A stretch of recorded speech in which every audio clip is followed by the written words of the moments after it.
Les combats dans Boruto sont un élément clé de la série, tout en reflétant à la fois l'héritage de la génération précédente et l'évolution des nouveaux personnages dans un monde plus moderne et technologiquement avancé. Les affrontements dans Boruto conservent les dynamiques classiques de stratégie, de ninjutsu et d'émotion qui ont fait la renommée de Naruto, tout en introduisant de nouvelles technologies, pouvoirs et adversaires. Les combats dans Boruto soulignent souvent l'écart entre la génération des anciens et celle des nouveaux ninjas. Des personnages comme Naruto, Sasuke, Shikamaru et d'autres figures emblématiques de Naruto interviennent encore dans les combats pour protéger la nouvelle génération.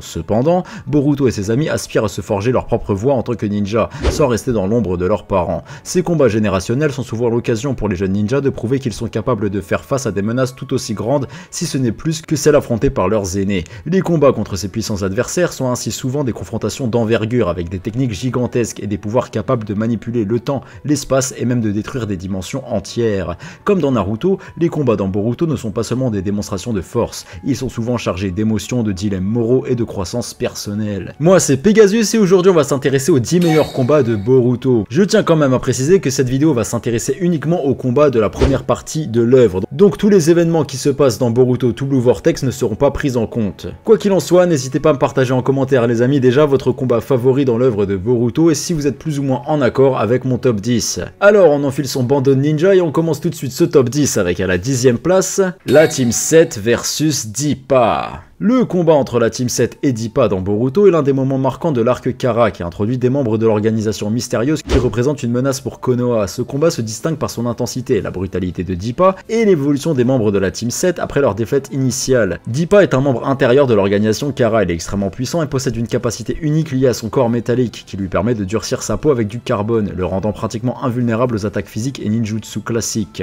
Il est aussi sadique, jouissant de la violence et cherchant à tester sa force face à des adversaires puissants.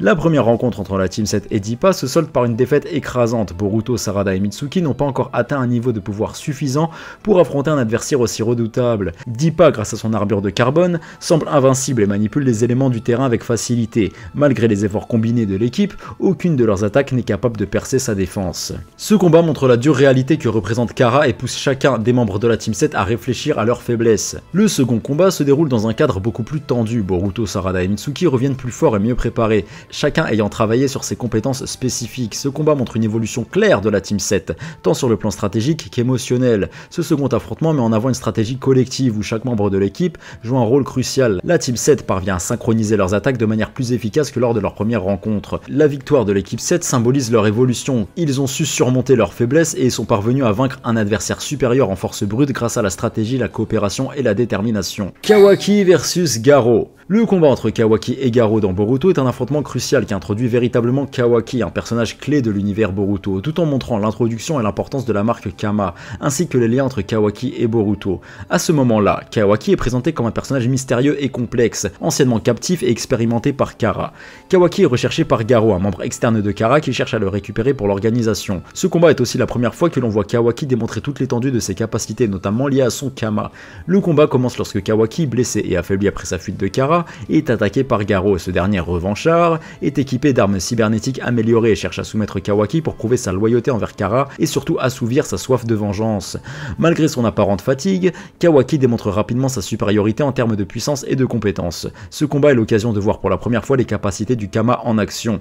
L'utilisation du Kama par Kawaki est centrale dans ce combat. Il transforme son bras en une arme destructrice capable de pulvériser Garo avec une facilité déconcertante. Le corps de Kawaki subit des transformations lorsqu'il active le Kama, ce qui lui permet de manipuler les structures matérielles à volonté, renforçant son attaque et sa défense. Il parvient à briser l'armure mécanique de Garo et avec une violence écrasante met rapidement fin au combat. Cet affrontement met en avant la brutalité de Kawaki. Il n'a aucun remords à exploser la gueule de Garo, montrant son côté impitoyable forgé par son passé traumatisant sous le joug de Kara. Le combat Kawaki versus Garo est en fait un moment pivot qui révèle la puissance de Kawaki et l'importance du Kama dans l'intrigue. Boruto et Naruto versus Urashiki. Le combat entre Boruto, Naruto et Urashiki Otsutsuki est un moment clé qui montre l'alliance entre les deux générations de ninjas ainsi que le rôle central des Otsutsuki dans l'intrigue de l'œuvre. Urashiki Otsutsuki cherche à capturer Naruto pour extraire le chakra de Kyuubi. Il possède la capacité unique de voyager dans le temps et il a la particularité de voler le chakra de ses adversaires en utilisant des hameçons pour s'en servir à son propre avantage. Dans cet arc, Urashiki menace Konoha et à travers un voyage dans le passé, Boruto et Sasuke sont transportés dans une époque où Naruto est encore un enfant. Boruto rencontre alors son père, adolescent à une époque où il est loin d'être Hokage, ce qui crée un lien émotionnel important important entre les deux. Urashiki cible le jeune Naruto pour voler le chakra de Kyuubi. Cependant, Boruto, Sasuke et le jeune Naruto s'allient pour tenter de contrecarrer ses plans. Tout au long de cette confrontation, Boruto, en combattant aux côtés de son jeune père, apprend davantage sur son passé et renforce sa propre détermination en tant que ninja. Urashiki est un adversaire redoutable qui peut anticiper les mouvements de ses ennemis et dévier leurs attaques. Il est capable d'employer les pouvoirs volés d'autres ninjas, ce qui le rend extrêmement polyvalent au combat. L'un des moments les plus émouvants du combat est l'alliance entre Boruto et Naruto jeune. Boruto, qui a toujours eu une relation compliquée avec son père en raison de la distance créée par les responsabilités de Hokage, se rend compte de la force intérieure et de la solitude que Naruto a dû affronter dans son enfance. Ce moment permet à Boruto de voir son père sous un autre jour et de comprendre les sacrifices qu'il a fait. Le combat met également en lumière l'importance de la stratégie et de la coopération. Boruto et Naruto travaillent ensemble pour contourner les capacités prémonitoires d'Urashiki. Ce combat met en avant la créativité des deux personnages, combinant leurs attaques de manière astucieuse pour désorienter Urashiki. Le Rasengan est une technique emblématique de la série et joue un rôle central dans cet affrontement. Boruto, inspiré par son père, parvient à réaliser une version améliorée du Rasengan qu'il combine avec celle du jeune Naruto. Ce moment symbolise en fait l'unité des deux générations et leur force combinée. Ce coup décisif, une forme de Rasengan combiné on va dire, réussit à infliger des dégâts considérables à Urashiki. Bref, ce combat symbolise en fait la transition entre les générations de ninja. Boruto et Naruto représentent deux époques différentes, mais leur collaboration montre que la force du passé est nécessaire pour construire l'avenir. Le Rasengan combiné est une métaphore puissante de cette unité. Sasuke versus Kinshiki.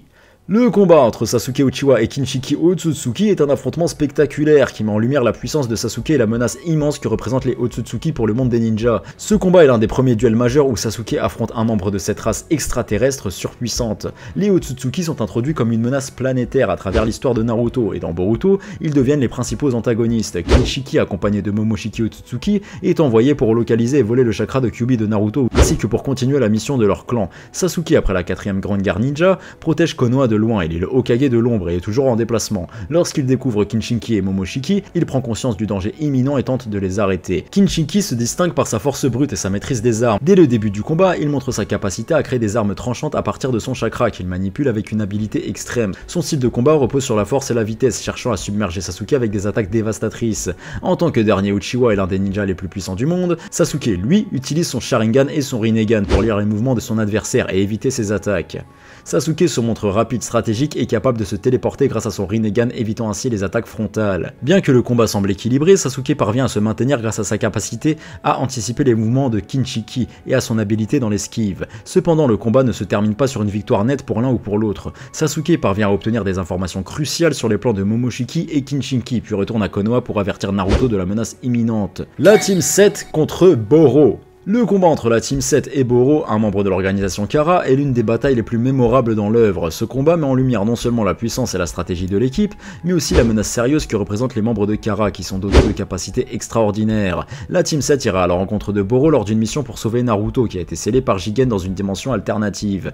Boro est un adversaire redoutable, doté d'une régénération extrêmement rapide et capable d'utiliser un virus toxique pour affaiblir ses ennemis. Ce combat se concentre sur la nécessité pour l'équipe de travailler ensemble pour trouver des failles dans les défenses apparemment invincible de Boro. Le combat contre Boro est particulièrement difficile pour la Team 7, car il combine de nombreux éléments, de stratégie de coordination et de persévérance face à un ennemi puissant et durable. Boro est d'une grande taille et possède une force physique immense, cependant ce qui le rend extrêmement dangereux est sa régénération rapide. Peu importe la gravité de ses blessures que lui infligent les membres de l'équipe 7, il parvient à se régénérer presque instantanément, rendant les attaques directes inefficaces.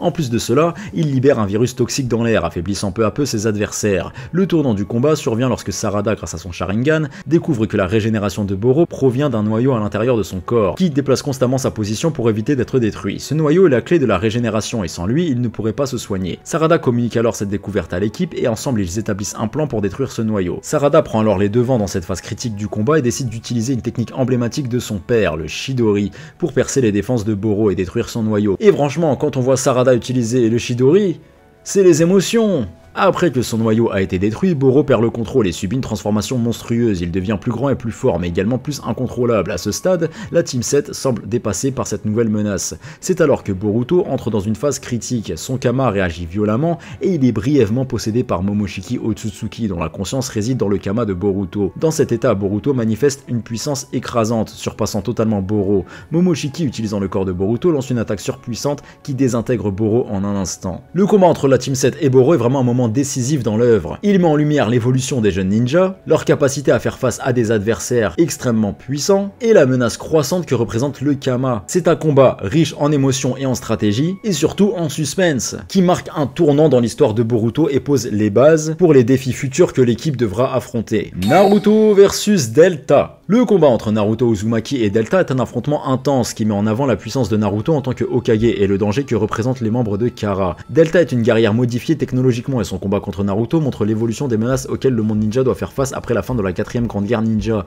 Les membres de Kara comme Delta ont subi des modifications technologiques avancées, ce qui leur confère des capacités surhumaines. Delta est envoyé par Kara pour capturer Kawaki qui se trouve sous la protection de Naruto et de Konoha. Lorsque Delta arrive pour s'emparer de Kawaki, elle tombe sur Naruto qui est déterminé à protéger Kawaki, son fils adoptif, et à neutraliser la menace que représente Kara pour le village. Le combat entre Naruto et Delta est à la fois un affrontement physique et technologique, avec des enjeux personnels, car Naruto doit non seulement défendre son village, mais aussi protéger Kawaki. Delta possède des capacités cybernétiques avancées qui la rendent incroyablement dangereuse. En tant que 7ème Hokage, Naruto est au sommet de sa puissance. Il a la capacité de puiser dans l'énergie de Kurama, ce qui lui donne une immense réserve de chakra et une force écrasante. Malgré son apparence détendue, Naruto est conscient de la puissance de Delta et aborde le combat avec sérieux. Il est également très protecteur envers Kawaki, Himawari et Boruto qui assistent à l'affrontement. Bien que Delta soit incroyablement puissante, Naruto gère le combat avec calme et maîtrise. Il n'utilise pas immédiatement toute sa puissance et attend le bon moment pour révéler ses capacités supérieures.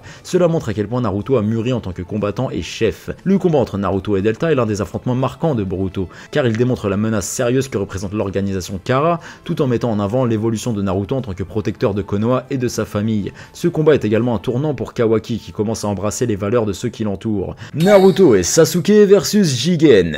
Cet affrontement met en lumière la menace colossale que représente Jigen ainsi que les limites de la puissance de Naruto et Sasuke, deux des plus grands ninjas de leur époque. Jigen est le leader de l'organisation Kara, mais en réalité il est le réceptacle de Ishiki Otsutsuki, l'un des membres les plus puissants du clan Otsutsuki. Dès le début du combat, il est clair que Jigen est un adversaire bien plus puissant que tout ce que Naruto et Sasuke ont affronté jusqu'à présent. Jigen démontre des capacités uniques, notamment sa faculté à manipuler la taille des objets. Il peut réduire ou agrandir des bâtons noirs à volonté, les rendant presque impossibles à esquiver. Cela lui permet de prendre l'avantage dès le début du combat. Comme dans leur combat précédent contre des ennemis extrêmement puissants, Naruto et Sasuke se battent ensemble, utilisant des capacités combinées. Néanmoins, Jigen n'est pas seulement un maître du ninjutsu, il est également extrêmement rapide et puissant physiquement. Malgré les efforts de Naruto et Sasuke, pour le contenir, Jigen les surpasse en termes de force brute. Ses attaques sont rapides, précises, et il parvient à frapper Naruto et Sasuke à plusieurs reprises malgré leurs meilleures tentatives pour le contrer. Alors que le combat se prolonge, Naruto et Sasuke commencent à s'épuiser. Leur immense réserve de chakra est progressivement drainée par les attaques incessantes de Jigen,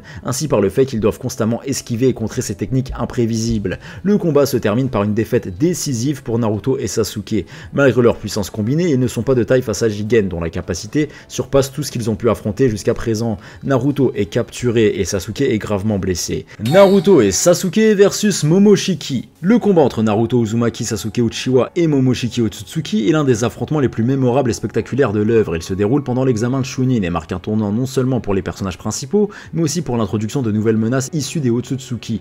Durant l'examen de Chunin, après une attaque destructrice, Naruto est capturé par Momoshiki et emmené dans une autre dimension. Sasuke Uchiwa, accompagné de Boruto, des Kage des autres villages et une équipe de ninjas de Konoha, se rend dans cette dimension pour libérer Naruto et affronter l'ennemi. Et le combat voit Naruto et Sasuke unir leurs forces pour affronter Momoshiki. Leur coopération fait écho à de nombreux combats qu'ils ont pu livrer ensemble dans le passé. Ensemble, ils montrent pourquoi ils sont les deux ninjas les plus puissants du monde. Le cœur du combat est la coordination quasi parfaite entre Naruto et Sasuke. Les deux anciens rivaux et meilleurs amis se battent comme s'ils n'étaient qu'une seule et même entité.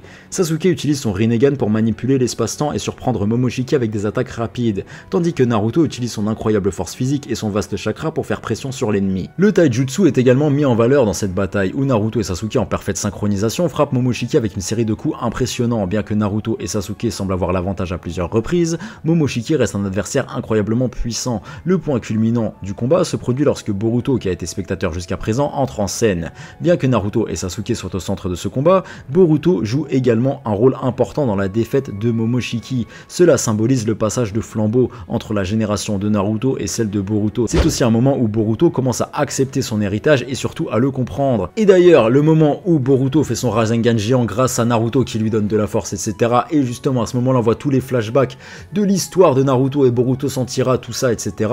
C'est un écho en fait au fait que Kishimoto transmet l'héritage de Naruto à Ikemoto dans Boruto. Ça veut dire que Boruto a du mal à porter le Rasengan que Naruto lui a aidé à faire, tellement il est gros, tellement il est balèze, etc. Et en fait, c'est exactement la même chose. Ça veut dire que Ikemoto porte un poids extrêmement lourd en faisant la suite de Naruto. C'est à la fois un poids très lourd, mais un poids extrêmement beau aussi. Grâce à la combinaison des efforts de Naruto, Sasuke et Boruto, Momoshiki est finalement vaincu. Ce combat marque un moment clé d'ailleurs dans le développement de Boruto, qui prend conscience de l'importance de son héritage en tant que fils de Naruto et de son propre potentiel en tant que ninja. C'est également un tournant pour la série, car le Kama que reçoit Boruto lors de la mort de Momoshiki deviendra un élément crucial dans la suite de l'œuvre. Borushiki versus Kawaki. Le combat entre Borushiki et Kawaki est l'un des affrontements les plus intenses et significatifs de la série. Cet affrontement symbolise non seulement l'évolution des personnages, mais aussi les enjeux autour du clan Otsutsuki et leur pouvoir sur le monde des ninjas.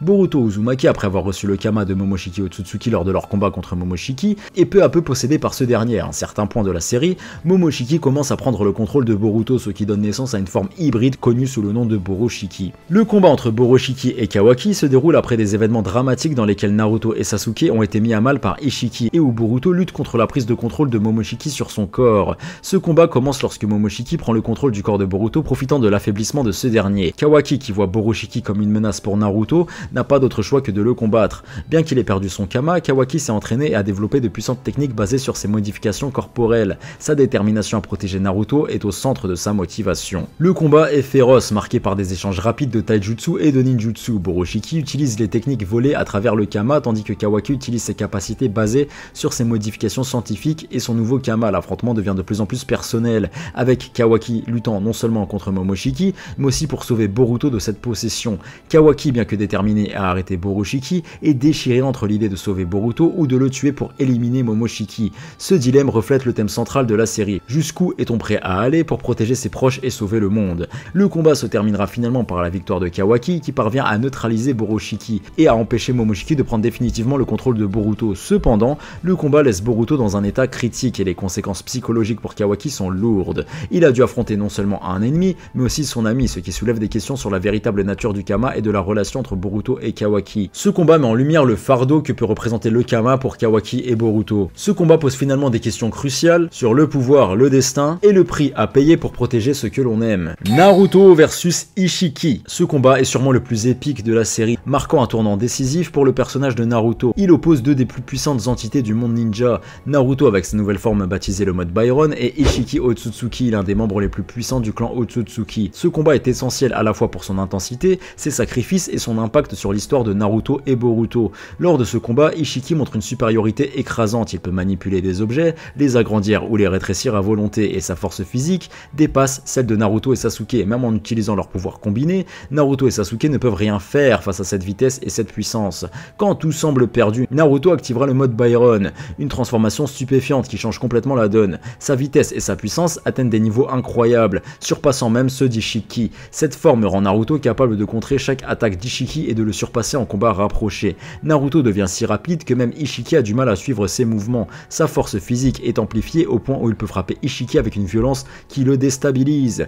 Pour la première fois, Ishiki est véritablement sous pression, le combat devient de plus en plus intense et la réduction rapide de sa durée de vie le pousse à essayer de trouver Kawaki le plus rapidement possible pour transférer son Kama et ainsi survivre. Malgré sa puissance écrasante, il commence à ressentir les effets du mode Byron. Bien que le mode Byron offre à Naruto un immense avantage, il consomme rapidement l'énergie vitale de Kurama et de Naruto. Kurama, connaissant les conséquences fatales de cette technique, garde cette vérité cachée à Naruto. Dans un acte de sacrifice, Kurama permet à Naruto de continuer le combat sachant que cela pourrait lui coûter la vie, mais espérant que cela lui suffira pour vaincre Ishiki. Finalement, grâce à l'intervention de Kawaki et à l'affaiblissement provoqué par le mode Byron, Ishiki Otsutsuki meurt définitivement, incapable de placer un nouveau Kama sur Kawaki. Le combat se termine ainsi par la victoire de Naruto, Kawaki et leurs alliés, mais à un prix dévastateur. Kurama, ayant sacrifié toute son énergie vitale pour alimenter le mode Byron, meurt, laissant Naruto dévasté et sans son partenaire de longue date. La perte de Kurama change radicalement la dynamique de la série, car Naruto n'a plus accès à l'immense puissance du renard à 9 queues qui l'a accompagné toute sa vie.